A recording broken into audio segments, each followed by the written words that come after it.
أول إشي بوصل تحياتي وأشواقي وسلامي لم تصل التحيات إلى أصحابها بعد. توقفت عند أول حاجز عسكري أمامه.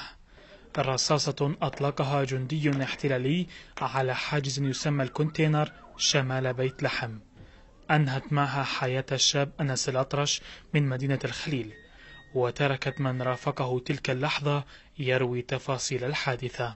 لما وصلت الكونتينر أنا وصلت على الرجة، طلعت أول، هذه كانت في الطريق الجديدة اللي بزفتوا فيها، طلعتها طفيت الضوء وكالعادة ضويت ضوء الأوضة. عشان إيش؟ لأنه عارف بيكونوا يوقفوا هيك بعد أوقات.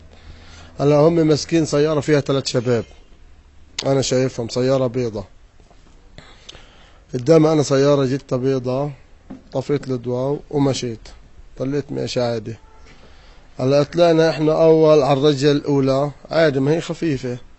جيت على الثانية، هلا السيارة اللي قدامي مشت. هلا هون بين الرجة هذه القوية وين الرجة الثانية، السيارة اجت بدها ترجع وتقدم. هلا انا قمت دعست لها قدام السيارة، وقفت. هلا هون الجندي كان جاي، في كان جندي واقفين، وهم كان 3 جنود او 4 والله ما بعرف، بس المهم كان في جندي واقف على شقة واجا. هلا في الليزر تاعه في الام 16 ولا مش عارف شو هي البارودة تاعته ضوى. هلا انا هون وقفت، انس سحب حاله فتح الباب ونزل. انا بقول له انس انس، كان طارئ.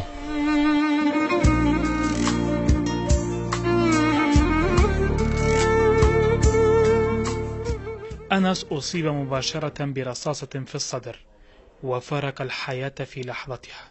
ووصل الخبر إلى منزله مع ساعات المساء، إلى أن الوقت لم يقف في وجه من عاشوا معه من الحضور للمكان. هجمت على اسماعيل مكتف مرمي على الأرض، مسكته هجمت ضميته في حضني. وين اسماعيل؟ وين اسماعيل أنس؟ وين أنس اسماعيل؟ أقول يا ماما أنس استشهد، يا ماما أنس قتلوه، يا ماما أنس قتلوه. صرت أقول يا رب صبر جميل بالله المستعان، صبر جميل بالله المستعان. أنس ارتقى للعلا شهيدا، وترك خلفه فراغا كبيرا بين أهله وأحبائه وكل من عرفه، فخبر استشهاده لا زال بينهم كالحلم، ووقعه على والدته غير مستوعب. الله ينفي أنا طال شاطر، مش مصدق إنه أنا استشهد، بس هاي المصيبة اللي بحمد الله وبشكره اللي هو أنا شهيد.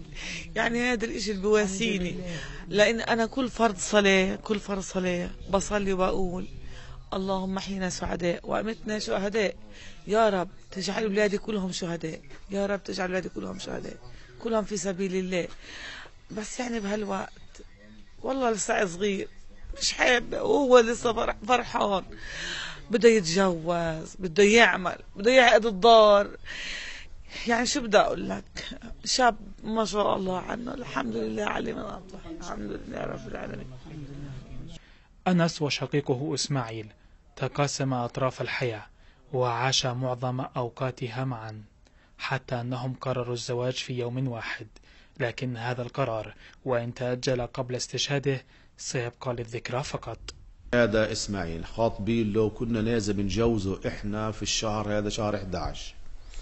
هلا صار أنس الله يرحمه عمره 23 سنة، وبنضحك معي واخواله بيضحكوا معي، لو بقول لهم أنا بدي أتجوز. طيب بدك تتجوز يا عمي حياك الله، صار يقول لعمه ولهذا. قلت لهم يا عمي، قلت لأمه روحي خطبي له، بدل ما نجوز الشهر هذا إحنا بنأجل موضوع الجيزة لشهر 4.